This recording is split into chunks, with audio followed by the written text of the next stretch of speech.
Hello friends, I am Aprati. Welcome back to our channel plants space. आज हम आपसे share करेंगे कॉस्मोस प्लांट के सीड्स आसान तरीके से ग्रो करना। ये प्लांट्स रेनी सीजन से पहले ही हमने सीड से ग्रो किए थे, तब वीडियो शूट नहीं की थी, लेकिन इन प्लांट्स ने हमें पूरे रेनी सीजन काफ़ी अच्छी फ्लावरिंग दी और अब इनका टाइम पूरा हो रहा है, सीज़न पूरा हो रहा है, क्योंकि कॉस्मोस प्लांट जो है ये एक सीजनल फ्लावरिंग प्लांट है। तो ये फ्लावर्स देने के बाद जब इसकी एज पूरी हो जाती है, ये ख़त्म हो जाता है और दोबारा से आपको इसको सीड से ग्रो करना होता है। लंबे समय तक फ्लावर्स पाने के लिए इनके सूखे फूलों को हटा दें अगर आपको सीड्स नहीं चाहिए, और सीड्स हमेशा सीज़न के एंड में, यानी कि जब प्लांट ख़त्म होने वाला हो उससे पहले ही आप बनने दें, तो आपको काफ़ी सारे सीड्स मिल जाएंगे। इस प्लांट की एक खासियत होती है कि ये प्लांट आप किसी भी मौसम में सीड से यानी बीज से आसानी से ग्रो कर सकते हैं। तो देखिए, धीरे धीरे प्लांट की कंडीशन बेकार होती जा रही है क्योंकि इसका टाइम पूरा हो गया है। ये हमने थर्मोपॉट्स में ग्रो किए हुए थे, जो कि सीड से ग्रो किए थे, और फिर इनको ट्रांसप्लांट कर दिया था इन थर्मोपॉट्स में। तो काफ़ी सारे फ्लावर्स हमें मिल चुके हैं और काफ़ी सारे सीड्स भी हमें मिल चुके हैं। तो ये हमारे पास ऑरेंज कलर में ही था, लेकिन अपने आप ही इस पर कलर चेंज हो जाता है, येलो कलर के फ्लावर्स भी इसमें बन जाते हैं। इतने छोटे से ये पॉट में, जो कि लगभग 4 से 5 इंच बड़ा पॉट है, इसमें हमने प्लांट्स ग्रो किए थे सीड से, और जो एक्स्ट्रा थे वो इसी में ही रहने दिए, तो वो उसमें भी प्लांट ने ग्रोथ कर ली। देखिए कितनी कम सॉइल थी, लेकिन जो प्लांट्स हम इसमें से नहीं हटा पाए, यानी जिन्हें ट्रांसप्लांट नहीं कर पाए और इसी में ही आने दिया, वो भी चलते रहे बहुत कम सॉइल में भी, और अब इन पर सीड्स भी बन रहे हैं। तो इन्हीं सीड से हम आपको ग्रो करना बताएंगे कि कैसे आप नए पौधे तैयार कर सकते हैं। तो देखिए, ताज़ी प्लांट से ही हम सीड्स ले रहे हैं, यानी कि फ्रेश प्लांट से ही सीड्स ले रहे हैं, जो कि इसमें तैयार हो चुके हैं, ब्राउन हो चुके हैं। कभी भी ग्रीन सीड ना लें, जो इस तरह से अच्छी तरह से खुल जाएं। तो ब्राउन सीड्स आपको लेने हैं, वो जल्दी जर्मिनेट होते हैं। तो यही सीड्स हम ले लेंगे और इनको ही हम ग्रो करने वाले हैं। तो देखिए, ये ऑरेंज कलर है और इसमें काफ़ी सारी पेटल्स आई हुई हैं। हमारे पास सिंगल पेटल में था ये फ्लावर, लास्ट ईयर आपसे प्लांट शेयर किया हुआ था। सीड्स ग्रो करने के लिए हम कोई स्पेशल सॉइल नहीं बनाएंगे। ये एक पॉट है जो कि थनबर्जिया मैसोरेंसिस प्लांट जो था उसका पॉट है ये। तो इसी में ही हल्की हल्की गुड़ाई कर ली है मिट्टी की, और जो सीड्स अभी हमने कलेक्ट किए हैं अपने ही प्लांट से, तो इनको ही हम ऐसे ही स्प्रिंकल कर देंगे सॉइल में अच्छे से, और यही इसमें से ये जर्मिनेट हो जाएंगे। क्योंकि जो कॉस्मोस सीड्स होते हैं, ये अगर कहीं बिखर भी जाते हैं तो भी ये अपने आप ग्रो हो जाते हैं। हमारे गार्डन में बहुत जगह ये प्लांट्स अपने आप भी ग्रो हो गए हैं, क्योंकि जैसे सीड्स कोई गिर जाता है तो वो सीड्स वहीं जर्मिनेट हो जाता है। तो सॉइल में अच्छे से इसको हमने बिखेर दिया है और इसको सॉइल से हल्के से कवर कर देते हैं। आप ऊपर से भी हल्की सी सॉइल इस पर बिखेर सकते हैं, स्प्रिंकल कर सकते हैं, तो उससे ये थोड़ा कवर हो जाते हैं। ज़्यादा गहराई में सीड्स को कवर नहीं करना है, लगभग एक लेयर ही हमें सॉइल की ऊपर से बना देनी है, और हल्की नमी इसमें बना कर रखनी है, जो कि स्प्रे बॉटल का आप यूज़ कर सकते हैं, या किसी भी प्लास्टिक बॉटल में आप होल्स कर लीजिए उसके कैप में, और इस तरह से स्प्रे बॉटल बना सकते हैं। इनसे क्या होता है, सीड्स अपनी जगह से हटते नहीं हैं।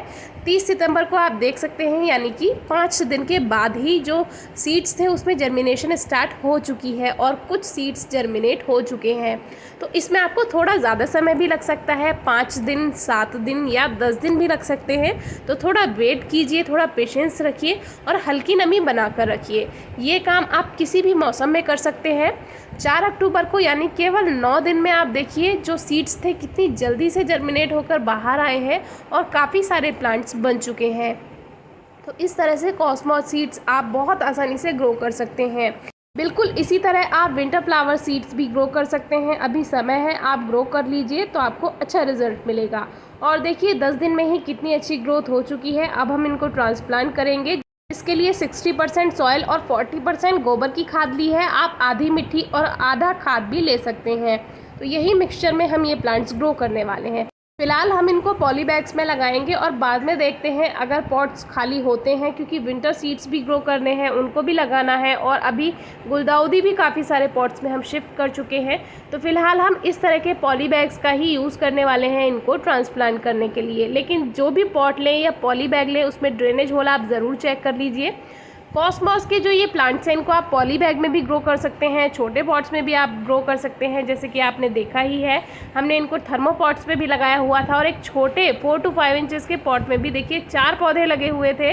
लेकिन आप इनको किसी भी पॉट में लगा सकते हैं। बड़ा 12 इंचेस का पॉट है तो आप बहुत सारे प्लांट्स उसमें लगा सकते हैं कॉस्मोस के। तो अब इनको ट्रांसप्लांट करते हैं, जिसके लिए हल्की सॉइल को नम कर लीजिए आप, जिससे मिट्टी के साथ ही थोड़ा पौधा बाहर आएगा तो ज़्यादा सही है। तो इसको हम बाहर निकाल लेते हैं और देखिए बहुत आसानी से ये लग जाता है। ये प्लांट्स बहुत कम मरते हैं ट्रांसप्लांट करते समय, इसीलिए ये प्लांट सबसे अच्छे लगते हैं, क्योंकि इनके सीड्स आप कभी भी ग्रो कर सकते हैं, इनको आप कभी भी ट्रांसप्लांट कर सकते हैं, बिल्कुल इनको परेशानी नहीं होती है और ट्रांसप्लांट करने के बाद ये प्लांट्स मरते भी नहीं हैं। तो इसको इस तरह से सॉइल में रखकर और हल्का हल्का सॉइल से अभी कवर कर देते हैं, क्योंकि फ़िलहाल इनकी रूट्स सेट हो जानी चाहिए, और जब रूट्स इनकी सेट हो जाएगी तो फिर ये प्लांट्स बहुत अच्छी ग्रोथ अपने आप ही कर लेंगे। तो इनको रखकर पॉली बैग में और इसको हम हल्का हल्का सॉइल को प्रेस कर देते हैं। और सबसे जो ज़रूरी बात होती है सीड्स ग्रो करने को लेकर, हमारे काफ़ी व्यूअर्स के कमेंट्स आते हैं कि हमारे सीड्स जर्मिनेट नहीं हुए, शायद वो सीड्स अच्छी क्वालिटी के नहीं थे। तो देखिए आजकल जहाँ से भी आप सीड्स लेते हैं वहाँ से ज़्यादातर अच्छे सीड्स ही हमें मिलते हैं, जैसे कि ये हमारा खुद का एक्सपीरियंस है। तो वैसे आप देख सकते हैं अगर सीड्स अच्छी क्वालिटी के नहीं है तो भी कारण हो सकता है जर्मिनेट ना होने का, लेकिन ज़्यादातर आजकल हर जगह से सीड्स अच्छी क्वालिटी के ही मिलते हैं। तो जब आप उनको ग्रो करें तो हल्की नमी ज़रूर बना कर रखें। लेकिन कुछ व्यूअर्स क्या करते हैं, बहुत ज़्यादा पानी दे देते हैं उन सीड्स में जब वो ग्रो करते हैं, तो ओवर मॉइस्चर की वजह से वो सीड्स गल जाते हैं और जर्मिनेट नहीं होते हैं। एक हमेशा स्प्रे बॉटल का यूज़ कीजिए, ज़रूरी नहीं है आपको मार्केट से ही स्प्रे बॉटल लेनी है। आप इस तरह से कोई भी प्लास्टिक बॉटल का जो कैप होता है उसमें होल्स कर लीजिए और इस तरह से स्प्रे बॉटल घर पर बना लीजिए। तो जब आप सीड्स पे इस तरह का स्प्रे करते हैं तो वो सीड्स अपनी जगह से नहीं हटते हैं और ईजिली जर्मिनेट हो जाते हैं, क्योंकि जब सीड डिस्टर्ब होगा तो फिर वो जर्मिनेट भी नहीं होगा। तो इस बात का आप ध्यान रखिए। और जहाँ से ये पौधे बाहर निकाले हैं उनको, जैसे अब ये पौधे बच गए हैं तो इनको फ़िलहाल हम इसी में ही आने देंगे, और जब और पॉट्स बन जाएंगे या खाली होंगे या पॉलीबैग्स होंगे तब इनको हम उसमें शिफ्ट कर देंगे।